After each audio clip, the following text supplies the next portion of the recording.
నమస్తే మిత్రులారా. మన ఛానల్లో ముఖ్యమైన వార్తలతో పాటు అనేక అంశాల మీద లోతుగా సమగ్రంగా విశ్లేషణ చేసి అందిస్తున్నాం వీడియోలు. ఆ వీడియోస్ని యూట్యూబ్ ద్వారా మీకు అందిస్తున్నాం కాబట్టి మన ఛానల్లో కంటెంట్ మీకు నచ్చితే మన ఛానల్ని కొత్తగా చూస్తున్న వాళ్ళు సబ్స్క్రైబ్ చేసుకోవడంతో పాటు మీ బంధువులు మీ ఫ్రెండ్స్ ద్వారా కూడా సబ్స్క్రైబ్ చేయించి అట్లాగే కామెంట్స్ చేయండి. కింద ఆ వీడియో మీద అభిప్రాయాన్ని కింద కామెంట్ రూపంలో తెలియజేయడంతో పాటు వీళ్ళని ఎక్కువ మందికి షేర్ చేసి మన వీడియోని అట్లాగే లైక్ చేయండి. అమెరికా అధ్యక్షుడు డొనాల్డ్ ట్రంప్ ఏదైతే H1B వీసా బాంబు పేల్చాడో ఇది ప్రస్తుతం భారతదేశంలో హాట్ టాపిక్గా సంచలన విషయంగా మారిపోయింది. భారత్లో ఏ ఐఐటీలోనో లేదంటే మరో మంచి కాలేజీలోనో ఇంజనీరింగ్ చదువుకోవాలి, ఎంఎస్ చేయడం కోసం అని అప్పు చేసి అమెరికా వెళ్ళాలి. అది పూర్తవగానే అమెరికాలోని H1B వీసా స్పాన్సర్ చేసే కంపెనీలో ఉద్యోగం సంపాదించాలి. కొన్నేళ్ళు అక్కడే పనిచేసి గ్రీన్ కార్డు కోసం అప్లై చేసుకోవాలి. అట్లాగే అమెరికా పెళ్లి కొడుకు పేరుతో ఇండియాలో భారీ కట్నం తీసుకొని పెళ్లి చేసుకొని మళ్ళీ తిరిగి అమెరికాలో సెటిల్ అయిపోవాలి. ఇది గత 3 దశాబ్దాలుగా భారత్లోని మధ్యతరగతి ఎగువ మధ్యతరగతి కుటుంబాల మధ్య స్వప్నం, వాళ్ళు కోరుకుంటున్న కళ. కొంతమందికి ఇది నెరవేరుతుంది, కొంతమందికి నెరవేరదు. అయితే కోవిడ్ తదనంతర కాలంలో ప్రపంచవ్యాప్తంగా పరిణామాలు చాలా వేగంగా మారిపోయినాయి. ఎవరు ఎక్స్పెక్ట్ చేయని విధంగా సిచ్యువేషన్ మారిపోయింది. కోవిడ్ తర్వాత రష్యా ఉక్రెయిన్ యుద్ధం కూడా ఈ అగ్నికి ఆజ్యం పోసినట్టు మారిపోయింది. ప్రపంచంలో అత్యంత వేగంగా అభివృద్ధి చెందుతున్న భారత్ కానీ, లేకపోతే అతిపెద్ద ఆర్థిక వ్యవస్థ అయిన రెండో ఆర్థిక వ్యవస్థ అనుకుంటా చైనా కానీ, లేకపోతే మరికొన్ని అభివృద్ధి చెందుతున్న ఆసియా దేశాలు వీటిని మినహాయించి పక్కన పెడితే అభివృద్ధి చెందిన అమెరికా లాంటి అగ్రదేశం కానీ, లేదా యూరోపియన్ దేశాలు కానీ ఇవన్నీ ఆర్థికంగా మందగమనంలో అట్లా పడిపోతున్నాయి.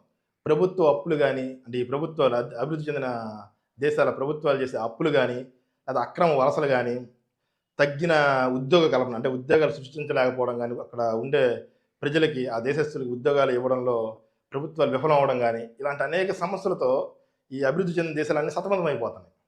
దీంతో ఆయా దేశాల్లోని ప్రజల్లో ఈ దేశాల అధినేతల మీద కానీ, ఆ దేశ ప్రభుత్వాల మీద కానీ తీవ్ర స్థాయిలో అసంతృప్తి నెలకొందని చెప్పుకోవాలి మనం. సరిగ్గా ఏ సమస్యల్ని బూచిగా చూపించాడు Donald Trump. Make America great again అని నినాదంతో ఎన్నికల్లో ప్రసారం చేసిన ట్రంప్ మళ్ళీ అగ్రరాజ్యమైన అమెరికాకి రెండోసారి అధ్యక్షుడిగా మారాడు, ఎన్నికయ్యాడు. డొనాల్డ్ ట్రంప్ రెండోసారి అమెరికా అధ్యక్షుడిగా ప్రమాణ స్వీకారం చేసిన వెంటనే వందల సంఖ్యలో అనేక సంచలనాత్మక ఎగ్జిక్యూటివ్ ఆర్డర్లు ఏవైతే ఉంటాయో వాటి మీద సంతకాలు కూడా చేశాడు. ఇది ఆ విషయం సంతకాలు చేసిన సమయంలో ఒక సంచలనంగా మారిపోయింది. ప్రపంచవ్యాప్తంగా ఇది ఒక సంచలన హాట్ టాపిక్గా మారిపోయిందని చెప్పుకోవాలి. ఆ తర్వాత అమెరికాలో అక్రమ వలసదారుల్ని మరీ దారుణంగా అరెస్ట్ చేసి, అంటే సంఖ్యలతో బంధించి ఆయా దేశాలకు తిప్పి పంపే కార్యక్రమం కూడా మొదలుపెట్టాడు ఈయన. చాలా దేశాల వాళ్ళు అక్రమంగా వచ్చి ఉంటున్న వాళ్ళని ఇట్లాగే చేశాడు. అధిక రుణభారంతో సతమతం అవుతున్న అమెరికాకు ఉపశమనం కలిగించేందుకు ఇతను ఏం చేశాడంటే, ట్రంప్ వచ్చిన తర్వాత ఇతర దేశాలు ఏవైతే ఉన్నాయో వాటి మీద భారీగా సుంకాలు విధించాడు. అందులో ఆ దేశాల్లో భాగంగా ఇండియా మీద కూడా 50% సుంకాలు విధించాడు. ప్రస్తుతం ఆ ఎఫెక్ట్ కూడా ఇండియాకి బాగా కనబడుతుంది క్లియర్గా. దీని మీద కోలుకునే ప్రయత్నం కూడా మన ఇండియా ప్రభుత్వం చేస్తుంది. ప్రస్తుతం కేంద్రంలోని మోడీ సర్కారు దీనికి విరుగుడుగా ఇటీవలే GSTని మార్పు చేర్పులు చేశారు. అట్లాగే రకరకాల వాటిని తీసుకొచ్చే ప్రయత్నం చేస్తుంది మోడీ సర్కార్. వివిధ విశ్వవిద్యాలయాలకు, అంతర్జాతీయ సంస్థలకు అమెరికా కామన్గా ఫండ్స్ ఇస్తూ వస్తుంది. చాలా ఏళ్ళ నుంచి ఇట్లాగే వస్తూ వస్తుంది. ప్రస్తుతం ఏం చేస్తారంటే ట్రంప్ వాళ్ళకున్న ఆర్థిక భారాన్ని తగ్గించుకోవడం కోసం ఏదైతే గత కొన్నేళ్లుగా దశాబ్దాలుగా అమెరికా వాళ్ళకి ఏదైతే నిధులు ఇస్తుందో వాటిని నిలిపివేయడం కానీ, లేకపోతే భారీగా కోత పెట్టడం కానీ చేస్తూ వస్తున్నాడు. ఇది ఉంది కదా, ప్రపంచ ఆరోగ్య సంస్థ, దానికి కూడా ఒకప్పుడు భారీగా అమెరికా నిధులు ఇచ్చేది. దాంట్లో కూడా భారీగా కోత పెట్టారు ట్రంప్ వచ్చిన తర్వాత. వివిధ దేశాల మీద తీసుకున్న చర్యలతో పాటు ఎలాన్ మస్క్ నేతృత్వంలో ఏం చేశారంటే DOGA అనే ఒక కొత్త సంస్థని ఏర్పాటు చేశాడు. ఇది వాస్తవానికి అయితే నిజానికి ఈ సంస్థ అంత అవసరం లేదు, కానీ ట్రంప్ మస్క్ని పెట్టి ఏర్పాటు చేసి దాంతో ఆ సంస్థ ఏం చేస్తుందంటే ప్రభుత్వ ఉద్యోగులు స్వయంగా, అంటే ఎక్కువ పని ఉన్న ఉద్యోగుల్ని వాళ్ళంతా పదవి విరమణ చేయడమా, లేకపోతే ఈ సంస్థ ఈ DOGA ఏదో ఉందో ఆ వింగ్ ఏం చేస్తుందంటే బలవంతంగా వాళ్ళ ఇంటికి సాగనంపడం కానీ చేస్తూ వచ్చాడు. ఆ తర్వాత కాలంలో ట్రంప్కి కానీ మస్క్కి మధ్య కానీ కొంత గొడవలు వచ్చినాయి, విభేదాలు ఏర్పడ్డాయి. దీంతో ప్రస్తుతం వీళ్ళిద్దరు విడిపోయారు. ఇది ఇంకో విషయం. అమెరికాకు దిగుమతులు తగ్గించి వస్తువులను అమెరికాలోనే ఉత్పత్తి చేయాలని వ్యాపార సంస్థలకు పిలుపుని కూడా ఇచ్చాడు ట్రంప్. ఇటీవలే టెక్ దిగ్గజాల సమావేశం ఏర్పాటు చేసి ఒక్కొక్కరు అమెరికాలో ఎంతెంత పెట్టుబడి పెడుతున్నారు అని ఈయనే వాళ్ళతోనే డైరెక్ట్గా మీటింగ్ పెట్టుకొని వాళ్ళతో డైరెక్ట్గా మాట్లాడి తెలుసుకున్నాడు, 1-to-1 ఫేస్ టు ఫేస్. ఈ పెట్టుబడిలో అమెరికాలో బారుగా ఉద్యోగాలు కల్పించవచ్చని ఈయన ప్రయత్నం. ఆ విధంగా వెళ్తే ఖచ్చితంగా అమెరికాలో ఎక్కువ ఉద్యోగాలు వస్తాయి, లోకల్గా ఉండే అమెరికన్ పౌరులకి ఆ ఉద్యోగాలను ఇవ్వచ్చు అని ఒక ఎక్స్పెక్టేషన్ ప్రస్తుతం ట్రంప్ మైండ్లో ఉంది.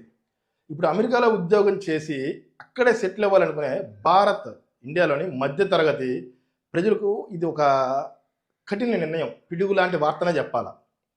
ఎందుకంటే ట్రంప్ తీసుకున్న H-1B వీసా భారత్ దాదాపుగా అమెరికాలో ఉండే ఇతర దేశస్తుల్లో 70% పైగానే భారత్కు సంబంధించిన వాళ్ళే ఉన్నారు. భారత్లోని వాళ్ళే ఎక్కువ వెళ్ళి అమెరికాలో సెటిల్ అయ్యే ప్రయత్నాలు చేస్తుంటారు. ప్రస్తుతం వాళ్ళందరికీ ఇది బాగా కఠినమైన వార్త. అమెరికాలో ఉద్యోగం చేయాలంటే అక్కడ కంపెనీలు నైపుణ్యం కలిగిన వారికి H-1B వీసా స్పాన్సర్ చేస్తుంటాయి కామన్గా. చేసి ఈ H-1B వీసా రుసుముని ఏకంగా వాళ్ళే కంపెనీలో చెల్లిస్తాయి. అయితే ఈ ట్రంప్ చేసింది ఏంటంటే ఈ H-1B వీసా గతంలో ఉండేదాన్ని మార్చి దీని ఫీజు ఏదైతే ఉందో దాన్ని ఏకంగా $1,00,000 పెంచాడు. పెంచుతూ ఉత్తర్వులు కూడా జారీ చేశాడు. $1,00,000 అంటే సామాన్య విషయం కాదు. దాదాపుగా 88 లక్షలు మన ఇండియన్స్ రూపీస్లో అనుకుంటే 85 నుంచి 88 లక్షలు. $1,00,000 దరఖాస్తు చేసిన ఒక్కసారి కూడా కాదు, ప్రతి సంవత్సరం $1,00,000 కట్టాలి. ఇప్పుడు ఏదైనా భారతదేశంలోని వ్యక్తిని అమెరికాలో ఉన్న ఒక కంపెనీ ఉద్యోగంలో పెట్టుకుంటే అతని తరపున ప్రతి సంవత్సరం $1,00,000 అక్కడ ట్రంప్ ప్రభుత్వానికి చెల్లించాలి. వాస్తవానికి ఈ ఉద్యోగస్తులకు ఇచ్చేదే మేబీ 70 నుంచి $1,50,000 మధ్య ఉండేది 1 ఇయర్కి యానంకి. $70,000 నుంచి $1,50,000కి ఉద్యోగ జీతం ఉండింది సంవత్సరానికి. అట్లాంటిది సంవత్సరానికి $1,00,000 ట్రంప్ గవర్నమెంట్గా కట్టాలి. ఇదేమవుతుందంటే చివరికి అమెరికన్ టెక్ దిగ్గజ కంపెనీలు ఏవైతే ఉంటాయో వాటికి ఈ ఉద్యోగులకు ఇచ్చే జీతం కన్నా ఇది ఎక్కువగా భారం అయిపోతుంది. దీంతో ప్రస్తుతం గతంలో ఉన్నట్టుగా ఉద్యోగాలు ఇక్కడి నుంచి వెళ్ళిన వాళ్ళకి ఇచ్చే అవకాశం చాలా వరకు తగ్గిపోతుంది. బాగా హైలీ టాలెంట్ ఉన్న వాళ్ళకి మాత్రమే అమెరికన్ కంపెనీలు $1,00,000 కడతానికి సిద్ధపడితే ఇది చాలా తక్కువ మంది ఉంటారు. అలాంటి వారికి మాత్రమే కడితే యావరేజ్గా నడిచే వాళ్ళకి కానీ తక్కువ టాలెంట్ ఉన్న వాళ్ళకి మాత్రం కానీ కట్టే స్కోప్ ఉండదు. $1,00,000 కట్టాలంటే $1,00,000 కట్టాలంటే కంపెనీలకు సాధ్యమయ్యే అవకాశం కూడా కాదు. ఇది చాలా కష్టమైన నిర్ణయం. ఈ నిర్ణయంతో ఒక భారత్కే కాదు, చైనా టెక్ ఉద్యోగులు కూడా ఇది మింగడబడతలేదు. ఎందుకంటే భారతదేశం తర్వాత చైనా వాళ్ళు 12% మందే ఉన్నారు. ట్రంప్ నిర్ణయంతో అమెరికన్ టెక్ కంపెనీలకు ఉన్నవి 2 మార్గాలు క్లియర్గా కనబడుతుంది. 2 మార్గాలు. ఒకటి, ఉద్యోగులకి $1,00,000 వీసా రుసుము చెల్లించి ఉద్యోగం ఇవ్వడం. ఇది ఆర్థికంగా ఆ కంపెనీలకి చాలా కష్టమైన పని.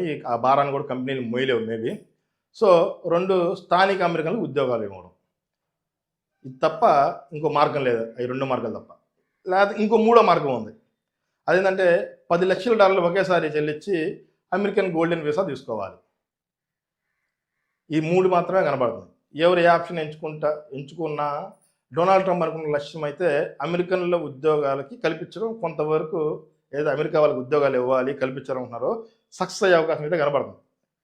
అమెరికా ప్రభుత్వానికి ఆదాయం పెరగడంతో పాటు అట్లాగే వాళ్ళ ఉద్యోగాలు 2 ఈ డొనాల్డ్ ట్రంప్ తీసుకున్న నిర్ణయం వల్ల కొంతవరకు జరిగే అవకాశం కనబడుతుంది. సో ఈ నిర్ణయం ఏదైతే ఉందో ట్రంప్ తీసుకున్న నిర్ణయం గ్రేట్ అగైన్ చేస్తుందా లేదా అనేది అమెరికాని కాలమే నిర్ణయించాలి.